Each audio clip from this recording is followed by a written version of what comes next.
그 앞부분 16절까지에서는 하나님의 약속을 받은 사람은 그 약속을 붙잡고 기도해야 한다 하는 것을 우리가 보았습니다.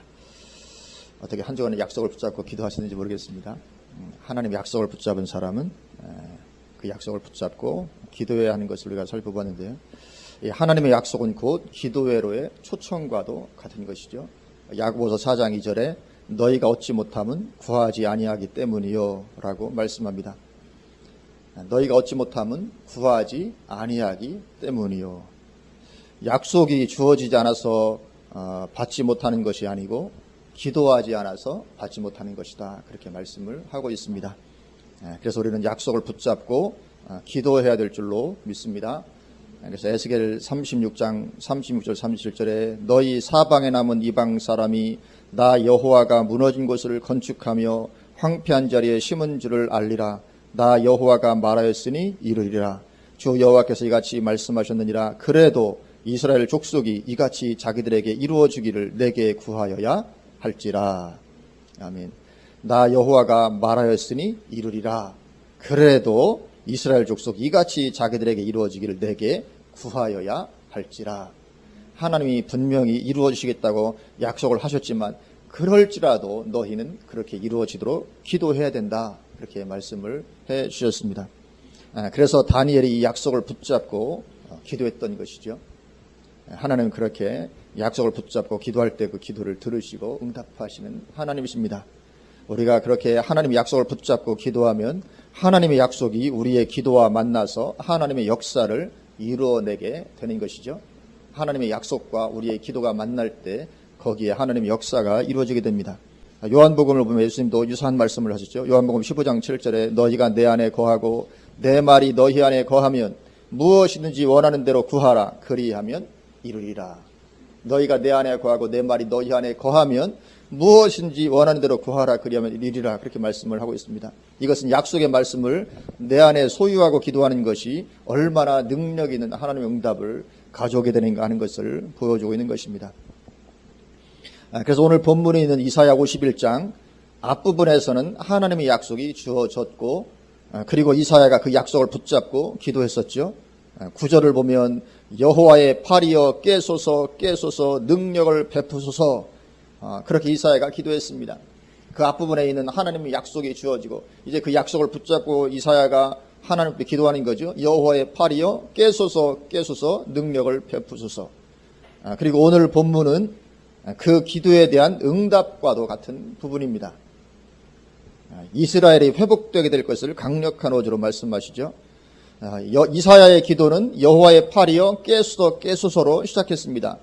그리고 하나님의 응답은 오늘 본문을 보면 예루살렘이여 깰지어다 깰지어다, 그렇게 시작을 하고 있습니다. 응답하는 그런 모습이죠.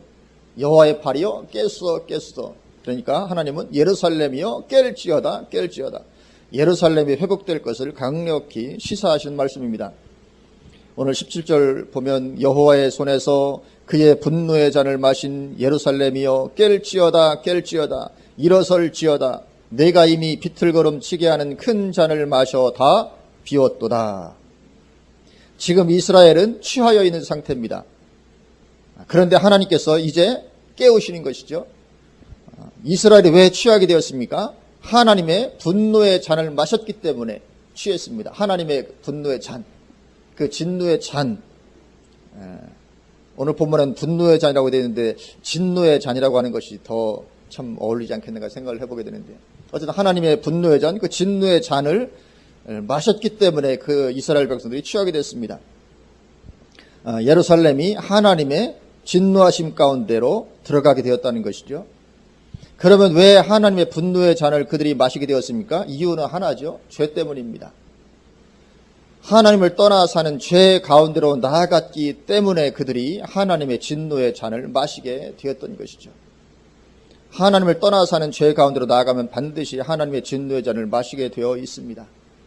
이스라엘 백성들은 하나님을 믿는다고 하면서 예배를 드린다고 하면서도 하나님을 떠나 사는 그런 죄된 삶 가운데 그들이 있었기 때문에 하나님의 진노의 잔을 그들이 피할 수가 없었던 것입니다. 죄에는 반드시 하나님의 진노가 부어지게 되어 있는 줄로 믿습니다. 사람들은 하나님의 형상대로 지음을 받았습니다. 그러나 아담과 하와 이후 대부분의 사람들이 하나님을 떠나갔죠. 그래서 하나님을 떠나니 육신이 되어버리는 것입니다. 왜 대부분의 사람이라고 하느냐면 그래도 그 중에 의인이었던 몇 명 있었기 때문에 노아와 가족들 같은 대부분의 사람들이 이렇게 하나님을 떠나 살고 하나님을 떠나니 육신이 되어버리는 것입니다. 그래서 하나님의 진노의 잔을 마실 수밖에 없게 되었고 그 하나님의 진노의 잔이 바로 노아 홍수 심판이었죠. 그리고 그 후에 이제 하나님께서는 오직 아브라함의 자손인 이스라엘 백성들만을 구속하시고 하나님을 그들에게 계시해 주셨습니다. 오직 그들에게만 이제 하나님을 계시해 주십니다. 그러나 이스라엘 백성들 역시 점차로 하나님을 떠나 사는 삶으로 전락해 갔고 그래서 하나님의 진노의 잔을 마시게 되었는데 그게 바벨론의 포로로 붙잡혀가는 것이었습니다. 이처럼 하나님을 떠나 사는 죄된 삶에는 반드시 하나님의 진노의 잔이 주어지게 됩니다. 하나님이 진노의 잔이라고 표현을 하고 계시죠. 진노의 잔을 마실 수밖에 없게 됩니다. 그렇게 죄에는 이런 진노의 잔이 주어지게 되는데 그러나 그러한 죄와 아무런 관계가 없었음에도 불구하고 하나님의 진노의 잔을 친히 마신 분이 계셨죠. 누구십니까? 예수님이십니다. 예수님도 하나님의 진노의 잔을 마셨습니다. 마가복음 10장 35절에서 38절에 보면 세베대 아들 야고보와 요한이 주께 나와 여짜오되 선생님이여 무엇이든지 우리가 구하는 바를 우리에게 하여 주시기를 원하옵나이다. 이르시되 너희에게 무엇을 하여 주기를 원하느냐 여짜오되 주의 영광 중에서 우리를 하나는 주의 우편에 하나는 좌편에 앉게 하여 주옵소서. 예수께서 이르시되 너희는 너희가 구하는 것을 알지 못하는도다. 내가 마시는 잔을 너희가 마실 수 있으며 내가 받는 침례를 너희가 받을 수 있느냐. 주님은 내가 마시는 잔을 말씀하십니다. 내가 마시는 잔을 너희가 마실 수가 있겠느냐. 이 잔 역시 하나님의 진노의 잔인 것이죠. 주님은 마실 잔이 있다고 말씀하십니다. 그래서 주님은 이 잔을 앞에 두고서 매우 고통스러워하셨죠. 왜요? 하나님의 진노의 잔이기 때문에. 그리고 예수님은 연약한 인간의 몸을 우리와 똑같이 가지고 계셨기 때문에 이 진노의 잔을 마시는 것이 그대로 고통으로 다가오게 되는 것이었죠. 그래서 마가복음 14장 32절에서 36절에 그들이 겟세마네라 하는 곳에 이름에 예수께서 제자들에게 이르시되 내가 기도할 동안에 너희는 여기 앉아 있으라 하시고 베드로와 야고보와 요한을 데리고 가실새 심히 놀라시며 슬퍼하사 말씀하시되 내 마음이 심히 고민하여 죽게 되었으니 너희는 여기 머물러 깨어 있으라 하시고 주님 말씀하시기를 내 마음이 심히 고민하여 죽게 되었다 그렇게 말씀하십니다. 왜 그렇습니까? 하나님의 진노의 잔을 마실 때가 다가왔기 때문에 그렇습니다. 조금 나아가서 땅에 엎드려 될 수 있는 대로 이때가 자기에게서 지나가기를 구하여 이르시되 아빠 아버지여 아버지께서는 모든 것이 가능하오니 이 잔을 내게서 옮기시옵소서. 그러나 나의 원대로 마시옵고 아버지의 원대로 하옵소서 하시고 주님은 기도합니다. 이 잔을 내게서 옮기시옵소서. 이 잔이 바로 하나님의 진노의 잔인 것입니다. 이 하나님의 진노의 잔을 죄 없으신 예수님이 마시는 거죠. 이 잔이 너무나도 고통스러운 것이었기 때문에 예수님도 할 수만 있거든 이 잔을 내게서 옮겨달라고. 그러나 내 뜻대로 마옵시고 아버지의 원대로 하소서. 그렇게 기도하셨습니다. 그러면 주님께서는 왜 이 하나님의 진노의 잔을 마셔야 하셨습니까? 왜냐하면 인간들이 하나님을 떠나 사는 죄인이 되었기 때문에 그렇습니다. 우리가 하나님을 떠나 사는 죄인이었기 때문에 그랬던 것이죠. 그래서 우리가 사실은 하나님의 진노의 잔을 마셨어야 했는데 우리의 죄 때문에. 그런데 예수님께서 우리 죄를 대신 짊어지시고 그래서 우리를 대신해서 하나님의 진노의 잔을 마시게 되었던 것이죠. 그리고 이것이 바로 복음인 줄로 믿습니다. 이게 바로 복음이죠. 우리가 마셔야 될 진노의 잔을 주님께서 대신 마시심으로 말미암아 우리는 하나님의 진노를 벗어나게 되었다. 이게 복음인 것입니다.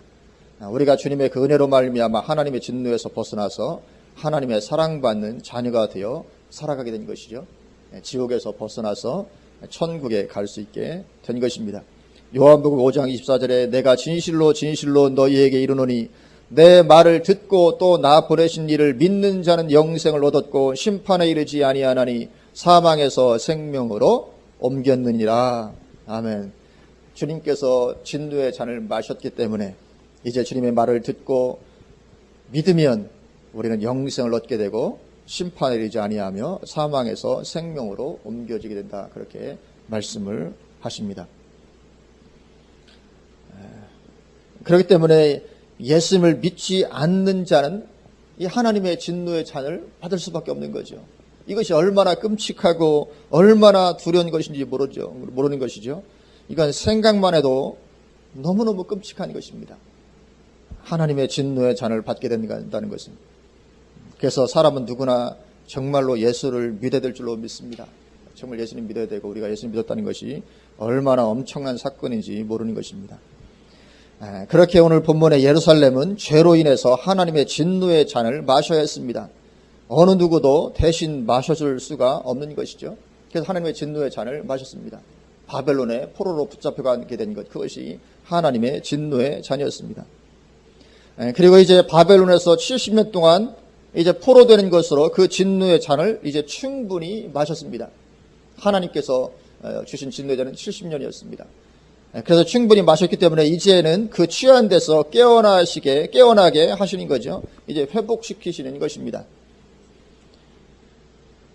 그래서 이제 그들이 바벨론에서 돌아오게 되는데, 이제 하나님의 진노의 잔을 이제 벗어나서 돌아오게 되는데, 그 일은 이스라엘 백성들이 어떻게 할 수 있는 일이 아니죠. 오직 하나님께서만 하실 수 있는 것입니다. 그래서 오늘 18절에 보면 이렇게 말씀하십니다. 내가 낳은 모든 아들 중에 너를 인도할 자가 없고 내가 양육한 모든 아들 중에 그 손으로 너를 이끌 자도 없도다. 사람 중에서는 이끌어줄 리가 없는 것입니다. 이제 거기에서 나와라. 이제 진노의 때가 다 찼다. 그러나 이스라엘 백성들 스스로 거기에서 나올 힘이 없는 것입니다. 사람들 중에는 어느 누구도 그들을 거기에서 돌아오도록 할 자가 없는 거죠. 마찬가지로 죄로 인해서 하나님의 진노의 잔을 받은 가운데 있는 사람을 하나님께로 이끄는 것 역시 사람이 할 수 있는 일이 아닙니다. 오직 하나님께서 하시는 것이죠. 우리가 한 사람도 실제적으로 구원의 자리로 이끌 수는 없습니다. 그건 하나님이 하시는 거죠. 고린도전서 12장 3절에 그러므로 내가 너희에게 알리노니 하나님의 영으로 말하는 자는 누구든지 예수를 저주할 자라 하지 아니하고 또 성령으로 아니하고는 누구든지 예수를 주시라 할 수 없느니라. 이 하나님의 영, 성령으로 아니하고는 누구든지 예수님을 믿을 수가 없습니다. 자기 스스로 믿는 것 가능하지 않습니다. 성령께서 역사하셔야만 믿게 되는 거죠. 그래서 우리에게는 자랑할 것이 없는 거죠. 내가 한 것이 아니기 때문에. 그래서 에베소서 2장 8절 9절에 너희는 그 은혜에 의하여 믿음으로 말미암아 구원을 받았으니 이것은 너희에게서 난 것이 아니요 하나님의 선물이라. 행위에서 난 것이 아니니 이는 누구든지 자랑하지 못하게 함이라. 아멘. 하나님의 은혜죠. 너희가 그 은혜에 의하여 믿음으로, 우리가 믿음으로 구원받는데 내가 믿어준 것이 아니고 하나님의 은혜가 나에게 임해서 내가 믿음이 생겼고 그래서 내가 믿게 되었고 그래서 구원을 받았다. 그래서 이것은 너희에게서 난 것이 아니요 하나님의 선물이다. 우리가 그렇게 구원의 선물을 받게 된 것이죠. 놀라운 하나님의 은혜를 우리가 입었는 줄로 믿습니다. 세상 많은 사람들이 다 믿지 못하고 지옥에 들어가고 있는 때에 어쩌다 나 같은 사람을 그렇게 하나님께서 긍휼히 여겨주셔서 믿음을 갖게 해주셨는가. 너무나도 놀라운 하나님의 은혜를 우리가 입었는 것이죠. 그래서 우리에게는 자랑할 것이 없고 오직 감사할 것밖에 없는 것입니다. 평생 감사로 살아도 모자라는 것인 줄로 믿습니다. 우리는 항상 평생 정말 구원해 주신 주님의 은혜에 감사하고 감격해서 우리가 살아가야 될 줄로 믿습니다. 이제 본문 19절 20절은 이스라엘이 하나님의 진노의 잔을 받은 모습을 묘사를 하고 있습니다. 19절에 이 두 가지 일이 내게 닥쳤으니 누가 너를 위하여 슬퍼하랴. 곧 황폐와 멸망이요 기근과 칼이라. 누가 너를 위로하랴. 여기 보면 네 가지인 것 같지만 두 가지 일이 닥쳤다고 말씀하죠. 그래서 여기 황폐는 기근과 연결되는 것이고 멸망은 칼과 연결되는 것입니다. 기근으로 황폐하게 되는 것이고 칼로 멸망하게 된 것이죠. 두 가지 닥쳤다. 기근이 임해서 황폐하게 되었고 이스라엘이 예루살렘이 그리고 칼로 말미암아 이제 멸망하게 된 그래 하나님의 진노의 잔을 받은 이스라엘의 모습입니다. 그래서 이스라엘 백성들은 마치 그물에 걸린 영양 같은 신사가 되었다고 말씀합니다. 20절에 네 아들들이 곤비하여 그물에 걸린 영양같이 온 거리 모퉁이에 누웠으니 그들에게 여호와의 분노와 내 하나님의 견책이 가득하도다. 그렇게 이스라엘이 하나님의 진노의 잔을 받아서 그런 고통과 마치 그물에 걸린 영양같이 바벨론의 포로 가운데서 그런 어려움과 고통을 당하는 그런 처지에 도달하게 되고 말았던 것이죠. 그런데 이제 그 고난의 때가 다 찼다는 것이죠. 그리고는 이제 약속을 붙잡고 기도한 기도가 응답되었기 때문에 하나님께서 이제는 회복시키시겠다, 그렇게 말씀을 하고 있습니다. 21절 22절에 그러므로 너 곤고하며 포도주가 아니라도 취한 자여 이 말을 들으라.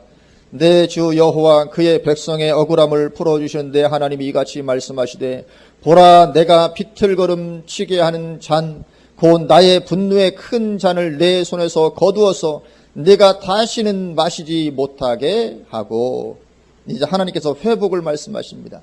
네가 나의 진노의 잔으로 말미암아 그렇게 취하게 되었는데 이제는 내가 거기서 건져내 주겠다. 그래서 이제 내가 다시는 나의 진노의 잔을 마시지 아니하게 하겠다, 그렇게 말씀을 하십니다. 근데 여기 보면 22절 끝부분에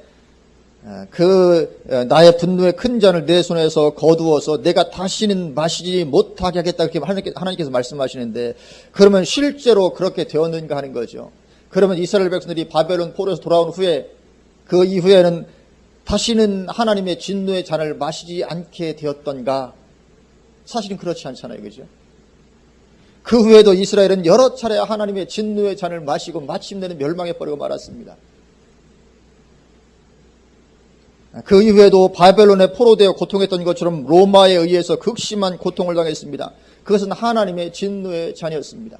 바벨론 포로뿐만 아니라 이 로마에 의해서 극심한 고통을 당하고 하나님의 성전이 회파되고 했던 것들은, 이것은 또 하나의 하나님의 진노의 잔이었죠.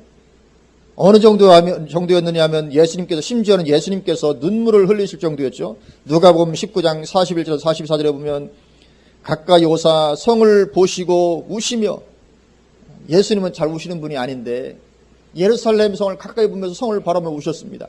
우시며 이르시되 너도 오늘 평화에 관한 일을 알았더라면 좋을 뻔하였거니와 지금 내 눈에 숨겨졌도다. 날이 이를지라 내 원수들이 토둔을 쌓고 너를 둘러 사면으로 가두고 또 너와 및 그 가운데 있는 내 자식들을 땅에 메어치며.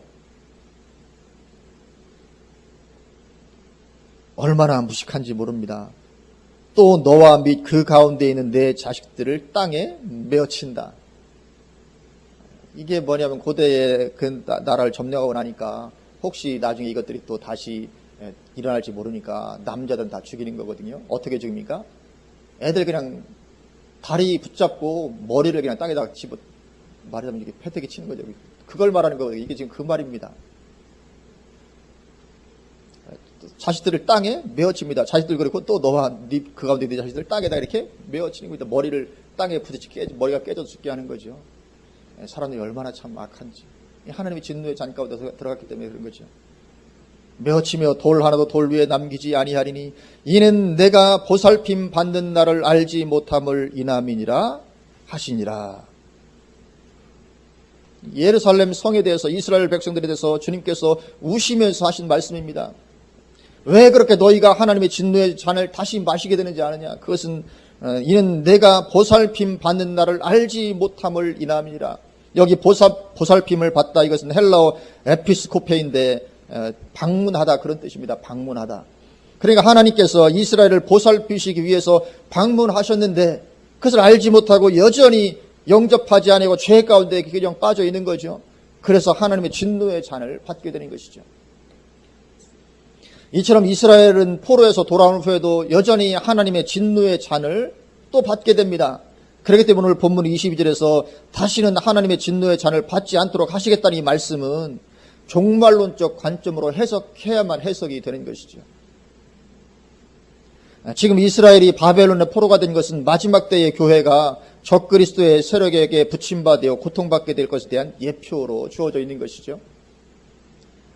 그리고 예루살렘이 회복되는 것은 마지막 때의 교회가 적그리스도의 권세로부터 벗어나서 새 예루살렘 성에 들어가는 회복을 누릴 것에 대한 예표가 됩니다.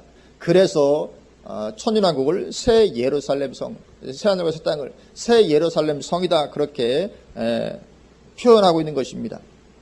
예루살렘의 회복.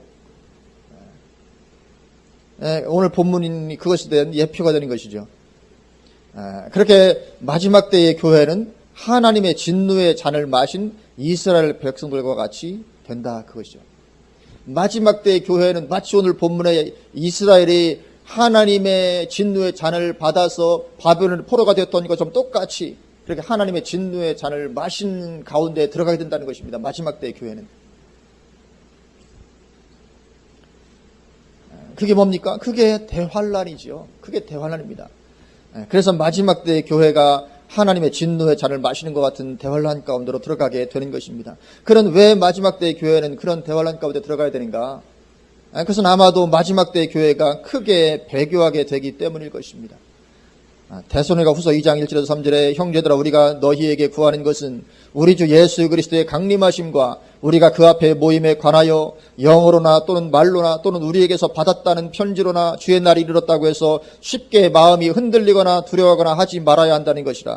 누가 어떻게 하여도 너희가 미혹되지 말라. 먼저 배교하는 일이 있고 저 불법의 사람 곧 멸망의 아들이 나타나기 전에는 그 날이 이르지 아니하리니. 여기 보면 마지막 때의 교회가 배교하게 된다고 말씀하고 그 배교는 그것이 재림의 징조로 보여질 만큼 그 배교가 매우 큰 배교가 될 것을 말씀합니다. 작은 규모의 배교면 그것이 재림의 징조로 보기 어려울 것인데 그 마지막 때 교회가 배교하는 것이 재림의 징조로 보여질 만큼 마지막 때 교회가 엄청난 규모의 대규모적인 배교를 하게 될 것임을 말씀을 하고 있는 것이죠. 배교하면 어떻습니까? 당연히 거기에는 하나님의 진노의 잔이 주어질 수밖에 없습니다.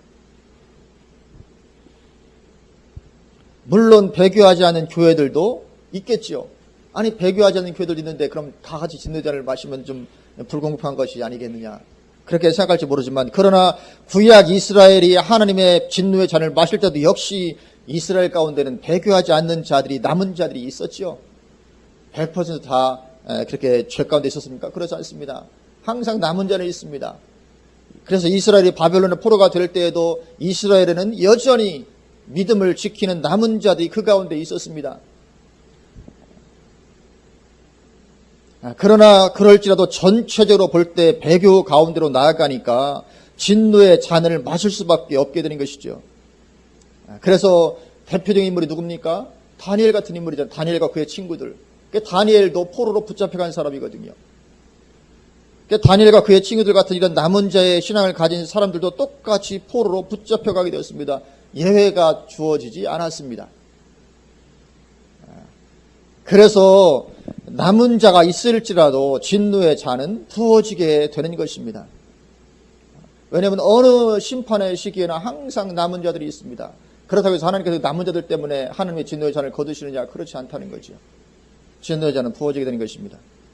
물론 남은 자들에게는 회복의 은혜가 주어지게 됩니다. 진노의 잔을 받은 후에라도 회복의 은혜가 주어지게 됩니다. 그래서 오늘 이사야 51장에서도 남은 자들에게는 회복의 약속이 주어지고 있죠. 1절에 의를 따르며 여호와를 찾아 구하는 너희는, 또 7절에 의를 나는 자들아 마음에 대 율법이 있는 백성들아. 이 다 남은 자들에게 주시는 말씀이죠. 이들에게는 회복의 약속을 주시는 것입니다. 그러나 그 외의 사람들은 하나님의 이 회복의 약속과 관계가 없는 것입니다. 왜냐하면 이스라엘 자손들의 수가 바다의 모래가 들지라도 남은 자만 구원을 받을 것이기 때문에 그렇습니다. 이스라엘이라고 다 구원받는 것이 아니고 다 회복 가운데 들어가는 것이 아니고 그 수가 아무리 바다의 모래가 들지라도 무수히 많을지라도 남은 자는 소수라면 소수만 그걸 말씀하는 거죠.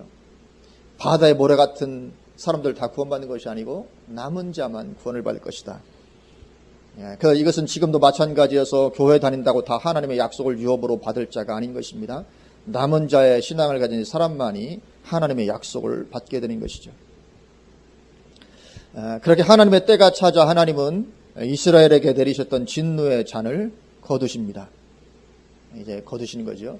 충분히 마셨다. 그리고 거두셔서는 그 잔을 이제 다른 누구에게 먹이십니까? 바벨론에게 먹이신다고 말씀합니다.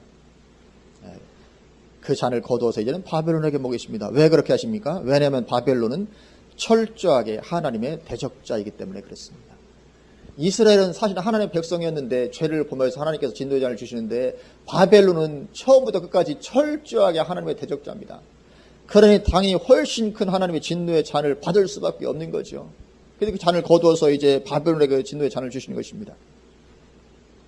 23절에 보면 그 잔을 너를 괴롭게 하던 자들의 손에 두리라. 이제 바벨론의 손에 이제 그 잔을 두어서 마시게 하겠다는 거죠.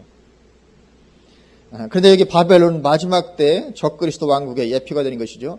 그래서 마지막 때의 적그리스도 왕국을 계시록에서 큰 성 바벨론이라고 부르고 있는 것입니다. 그 수많은 명칭 중에서 왜 하필이면 마지막 때의 이 적그리스도 왕국을 큰 성 바벨론이라고 부르겠습니까? 오늘 본문의 이 바벨론이 그 큰 성 바벨론의 예표가 되는 것이기 때문에 그렇습니다. 마지막 때 적그리스도 왕국의 예표가 되는 것이죠. 그래서 바벨론과 마찬가지로 마지막 때에는 적그리스도 왕국이 하나님의 진노의 잔을 마시게 되는 것입니다. 그래서 계시록에서도 이 하나님의 진노의 잔이 언급이 되고 있습니다. 계시록 16장 19절에서 21절에 큰 성이 세 갈래로 갈라지고 만국의 성들도 무너지니 큰 성 바벨론이 하나님 앞에 기억하신 바 되어 그의 맹렬한 진노의 포도주 잔을 받으매. 마지막 때의 적그리스도 왕국인 큰 성 바벨론도 역시 하나님의 맹렬한 진노의 포도주 잔을 받는다. 그렇게 말씀하죠. 각 섬도 없어지고 산악도 간 데 없더라. 또 무게가 한 달란트나 되는 큰 우박이 하늘로부터 사람들에게 내리매 사람들이 그 우박의 재앙 때문에 하나님을 비방하니 그 재앙이 심히 크미러라. 하나님의 진노의 잔이 부어지고 있는 모습입니다. 또 계시록 18장 4절에서 7절에 또 내가 들으니 하늘로부터 다른 음성이 나서 이르되 내 백성아 거기서 나와 그의 죄에 참여하지 말고 그가 받을 재앙들을 받지 말라. 그의 죄는 하늘에 사무쳤으며 하나님은 그의 불의한 일을 기억하신지라. 마지막 때의 적그리스도 왕국 그 죄를 하나님이 기억하십니다. 바벨론의 죄를 기억하고 하나님 진노의 잔을 그에게 마시겠듯이 마지막 때의 적그리스도 왕국의 죄를 기억합니다. 그 죄가 하늘에 사무쳤다고 말씀합니다. 그러니 그가 준 그대로 그에게 주고 그의 행위대로 갑절을 갚아주고 그가 준 그대로 그에게 줘라. 말하자면 바벨론이 이스라엘을 그렇게 괴롭혔잖아요. 포로로 붙잡아가고 그것처럼 똑같이 바벨론을 그렇게 해버려라. 그래서 바벨론이 똑같이 그렇게 페르시아에 패하고 노예로서 고통당하게 된 이런 일이 발생하는 거죠. 그래서 마지막 때 적그리스도 왕국이 하나님의 교회를 그렇게 고통 가운데 몰아넣고 괴롭혔잖아요. 똑같이 그에게 갚아주라. 그렇게 말씀하는 거죠. 그가 준 그대로 그에게 주고 그의 행위대로 갑절을 갚아주고 그가 섞은 잔에도 이 잔을 말씀하십니다. 그가 섞은 잔에도 갑절이나 섞어 그에게 주라. 그가 얼마나 자기를 영화롭게 했으며 사치하였던지 그만큼 고통과 애통함으로 갚아주라. 하나님은 이 진노의 잔을 마지막 때에도 주실 것을 그렇게 말씀을 하고 계십니다. 이처럼 적그리스도 왕국이 마침내는 하나님의 진노의 잔을 받게 됩니다. 그것은 그리스도인들이 받게 되는 대환란보다 훨씬 심할 것입니다. 우리가 마지막 때의 대환란이 염려될지 모르지만 그러나 하나님 믿지 않는 사람들은 훨씬 더 큰 엄청난 고통과 재앙이 그들을 기다리고 있다는 것을 우리가 알아야 될 줄로 믿습니다. 그렇게 마지막 때 이 적그리스도 왕국이 하나님의 진노의 잔을 받게 되는데 이것은 적그리스도 왕국만 그렇게 진노의 잔을 받는 것이 아니고 또 진노의 잔을 또 말씀하십니다. 그게 뭐냐면 하나님을 떠나서 짐승표를 받는 사람에게도 또 진노의 잔이 부어지게 된다. 그렇게 말씀을 하십니다. 이 짐승표를 받는 사람들에게 주어지는 이 진노의 잔, 영원히 지속되는 진노의 잔입니다. 계시록 14장 9절에서 12절에 또 다른 전사 그 셋째가 그 뒤를 따라 큰 음성으로 이르되 만일 누구든지 짐승과 그의 우상에게 경배하고 이마에나 손에 표를 받으면 그도 하나님의 진노의 포도주를 마시리니. 진노의 포도주. 그러니까 인간의 역사가 진노의 포도주를 시작해서 진노의 포도주 끝나는 것 같아요. 하나님의 진노의 잔으로 시작해가지고 노아 홍수 때부터 마지막도 역시 하나님의 진노의 잔으로 맞춰지는 걸 보게 됩니다. 참 인생이 안타깝죠. 그도 하나님의 진노의 포도주를 마시리니 그 진노의 잔에 섞인 것이 없이 부은 포도주라. 거룩한 천사들 앞과 어린 양 앞에서 불과 유황으로 고난을 받으리니. 이 진노의 잔입니다. 절대로 짐승표 받으면 안 될 줄로 믿습니다.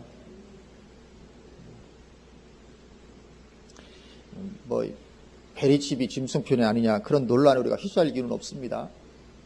그냥 누가 베리칩이 짐승편이 아니냐 물어보고 대답 안 해도 괜찮습니다.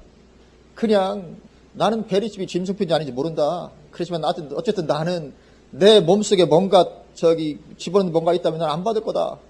그 뭐든지 혹시라도 있으면 어떡하냐. 그런 거잖아요. 가능성이 1%만 있어도 하면 안 되잖아요. 1%의 가능성에 나의 영혼을 바뀔 수는 없습니다. 그 고난의 연기가 세세토록 올라가리로다. 짐승과 그의 우상에게 경배하고 그의 이름표를 받는 자는 누구든지 밤낮 쉼을 얻지 못하리라 하더라. 성도들의 인내가 여기 있나니 그들은 하나님의 계명과 예수에 대한 믿음을 지키는 자니라. 그래서 성도들은 인내하는 삶을 살아야 할 것을 말씀합니다. 우리는 인내해야 됩니다. 인내하면서 하나님의 계명과 예수님에 대한 믿음을 지켜야 될 줄로 믿습니다. 분명히 그렇게 미리 성경에서 다 이렇게 말씀해 주셨기 때문에 이 짐승표 하나만 하더라도 구원은 믿음으로 받는 것이지 짐승을 받고 안 받고 우리 구원에 무슨 관계가 있냐. 구원 오직 믿음인데 그렇게 말하는 분들이 많이 있는데, 그러나 이것은 성경에 이미 계시를 해주셨기 때문에 이 성경을 내가 믿음으로 받아들이냐 안 받아들이냐 그 차원이죠. 내가 한 그 말이 마지막 때에 너희를 심판하리라 말씀하시죠. 말씀에 대한 불순종 때문에 심판에 들어가는 것입니다.